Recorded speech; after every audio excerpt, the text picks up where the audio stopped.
marami ang paglabas nyo. Handa ka na ba? Yes po, handa na Alright, po. eto na. Pwede na lahat ng cute!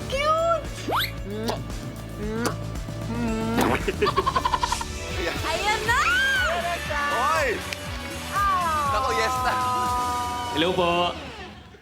Hi, ano pong pangalan nila? Ako po si Tristan Huertas. Kami po yung Milo and Friends. Hi, Tristan. Pwede mo pakilala sa amin yung mga kasama mo? Bali, ito po si Milo at ito po si Ovaltine. Ayan. Oh! Si Milo po ay 10 years old na po, si Ovaltine 3 years old.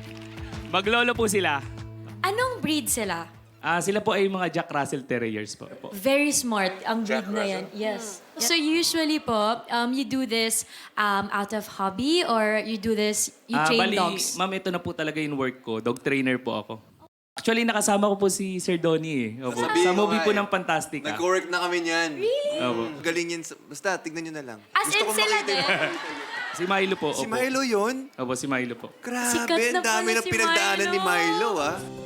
Nagkakaroon kami ng mga sideline sa mga TV commercials, sitcom, movies, yan, mga teleserye. Ayun, hindi lang si Milo. Actually, lahat ng dogs ko nakapag-sideline sila na maging artista.